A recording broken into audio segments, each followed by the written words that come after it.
Alors, c'est le fruit d'une très longue expérience de plusieurs acteurs, je dirais 3 acteurs principalement, 2 enseignants et une journaliste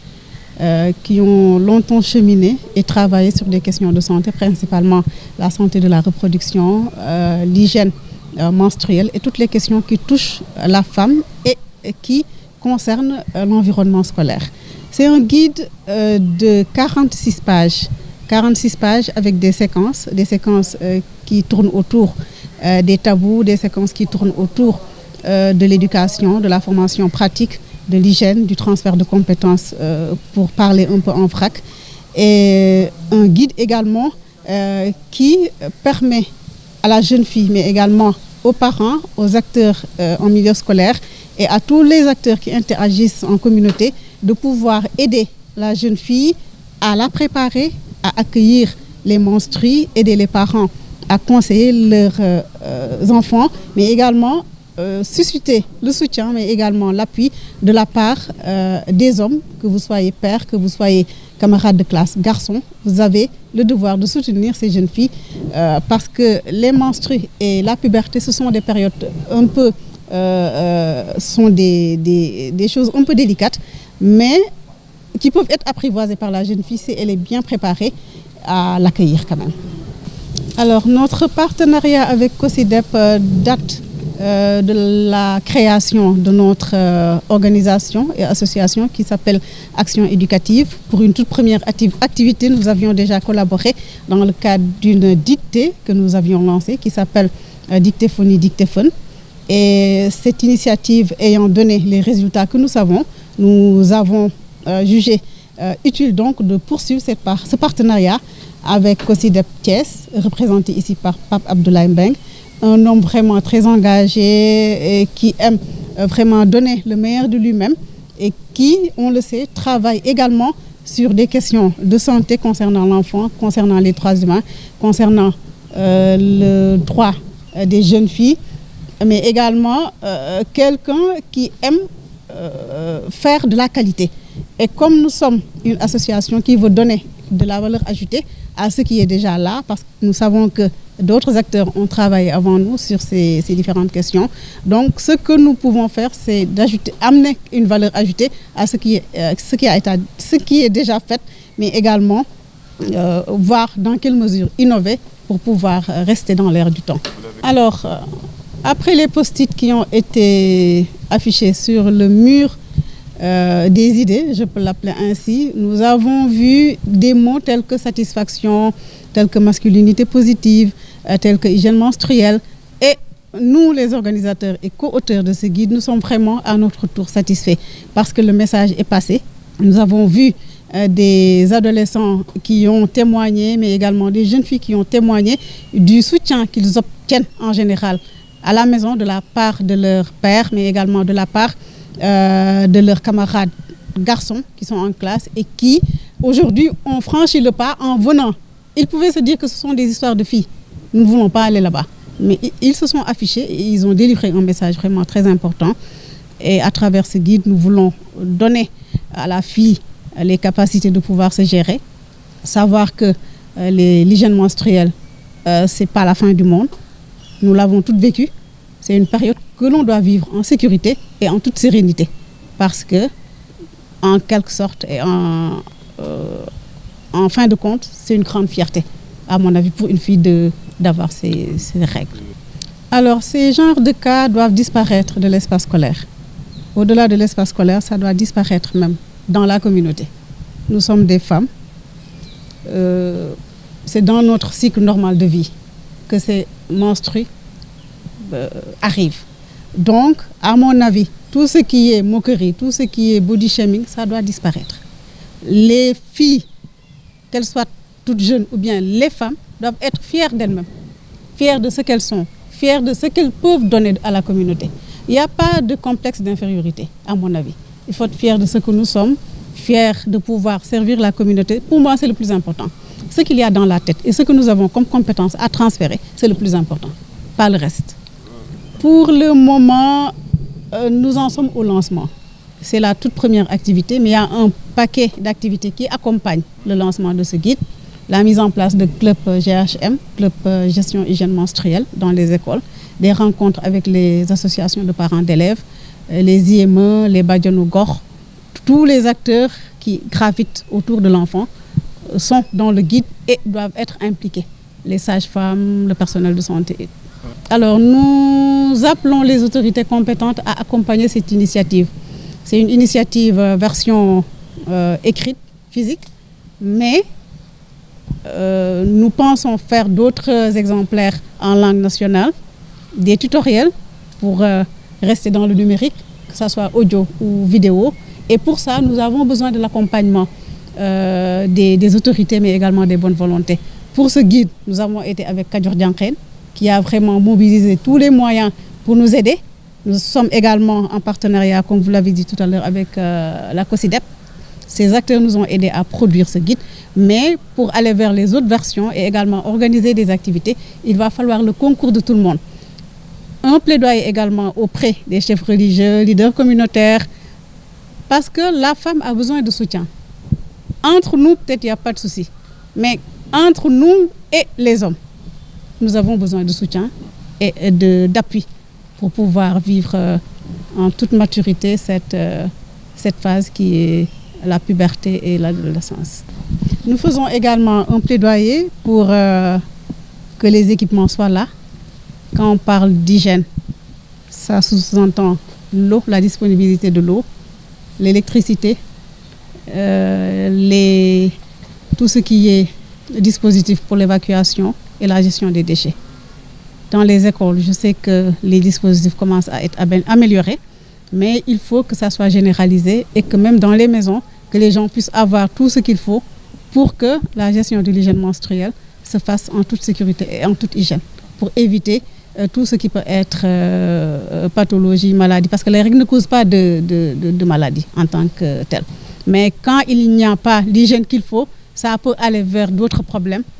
On a entendu parler d'infection, on a entendu parler de beaucoup de problèmes qui peuvent même mener vers les problèmes de stérilité, infécondité et tout ce qui suit comme complications. C'est un guide national, on va aller peut-être dans les autres régions, mais pour le moment, l'association est basée à Thiès. Les Miss Mat ont déjà reçu leur lot, les 14 Miss, je pense, et en sciences. Ça fait 30 et quelques documents, 32 documents qui ont été donnés, distribués aux Miss Mat et Miss Sciences du Sénégal. Et on va faire d'autres exemplaires pour vulgariser, aller dans les autres régions, parce que c'est un problème national. Wow, donc, je suis Papa Abdoulaye Mbeng, membre de l'association Action Éducative, en même temps aussi coordonnateur de la COSIDEP au niveau de la région de Thiès. Tey nag ñu ngi daje woon fii ci sunu makkaan ci manufacture fii ci Thiès doon def lancement mu benn téere bu nga xam ni ku ñuy wax Ndeye Khady Diop mu ngi nii sama wet ak ku ñuy wax Khady Sow Diop nekk ni ak man mi di wax ak yéen ñoo ko bind pour en tout cas indi li nga xam ne mooy suñu ndimbal wala suñu participation ci li nga xam ne mooy mbir moo xam ne mu am solo la te wax dëgg yàlla joxaguñ ko gëdd wala fulla ak fayda bi nga xam ne moo ci war muy lan mooy li jëm ci mbirum mbaax ndax xam ngeen ne xale yu jigéen yu bëri wax dëgg yàlla ñu ngi génn ci l'école yi ndax dañu problème mbaax xale yu jigéen yu bëri ñu ngi redoubler ndax affaire mbaax donc bëri na ay problèmes yoo xam ne daf koy causé ay problème de santé publique ak yu demee noonu yëpp yoo xam ne da koy posé mu nekk loo xam ne nag ñun jàpp nañ ko dañ cee war a wax ñu bàyyi nëppal bi nga xam ne moom la ñuy def ci biir famille yi moom la ñuy def ci kii parce que bari na ñu nga xam ne nëppal boobu lor na leen ndax ñàkk wax boobu te day indi ñàkk xam-xam indi jëfin boo xam ne du baax jëfin boobu indi ay lor lu jëm ci ay feebar wala leneen mara détail kon dafa jot ñu wax ci loolu moo tey jii association Action Éducative yu jóg taalif livre boobu bind livre boobu pour wax ci loolu dénoncer li nga xam ni moo ci am mu nekk ci l'école bi comme mu nekk ci biir kër yi comme mu nekk ci biir quartier yi xale yu jigéen ñi dañu am problème bu règle yooyu parce que amuñu kuñ ci waxal du ci kër ga du ci mbedd mi du ci fenn ba nga xam ne itam bari ci ñu nga xam ni xëy na boo ci amee non kii da ngay daal di gaaw a jaaxle gaaw a affolé ba nga xam ni donc wax dëgg yàlla mën na poser ay problème lii daal moo waraloon tey ji ñu daje fii livre bi nag boo ko xoolee am na ñetti pàcc yu am solo yu ci nekk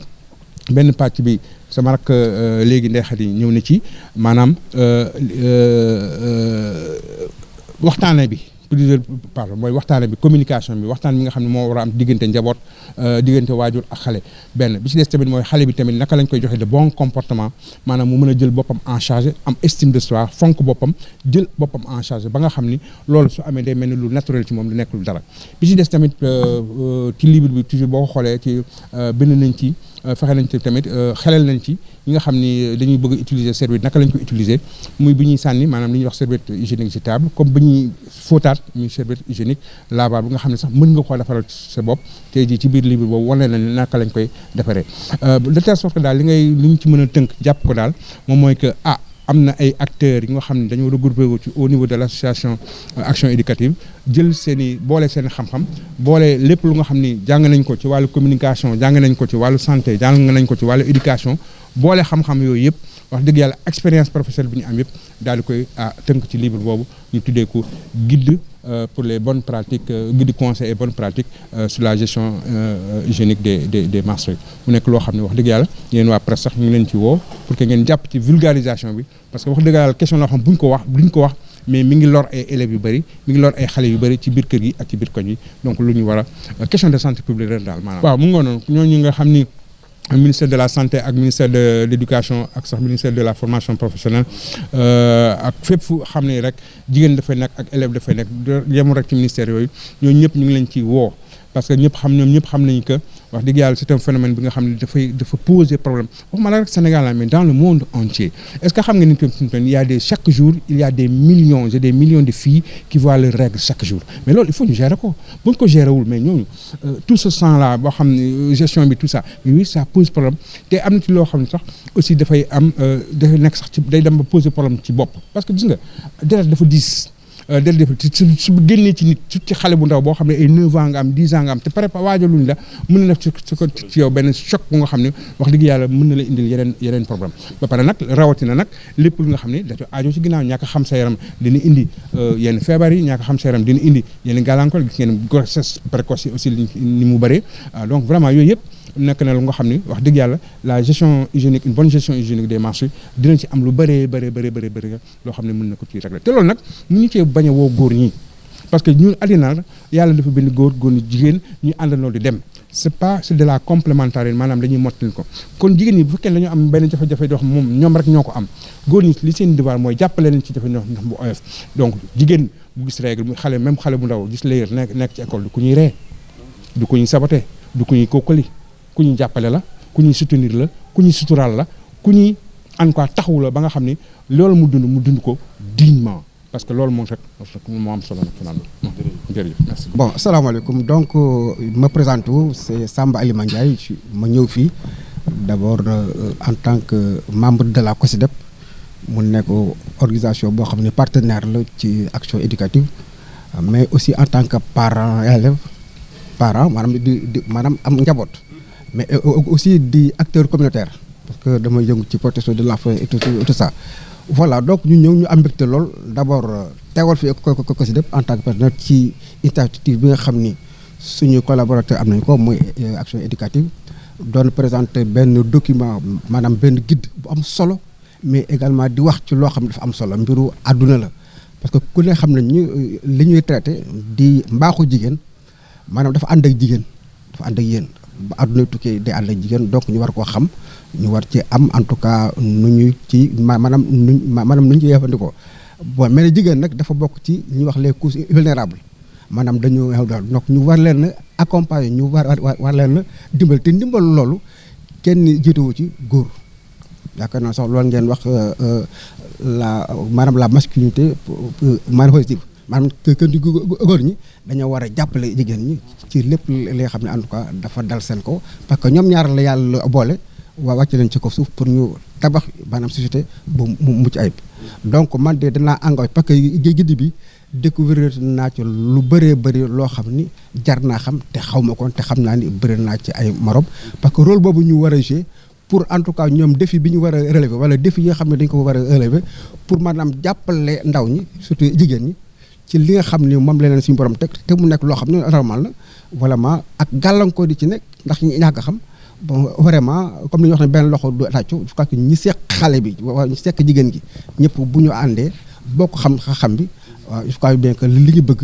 ci défi bi nga xam pour relever ko je crois bien que donc daal vraiment ñu ngi koy rafetlu di xam ne c'est un document boo xam ne danañ ko approprier maanaam askan wi waaw war nañ ko jël bu baax a baax jàng ko pour ñu mën koo jëfee parce que boo jàngee aussi donc war a jëfe quoi donc daal vraiment ñu am mbégte vraiment en tant que partenaire COSYDEP mais aussi en tant que maanaam waajur daa ngeen jëf merci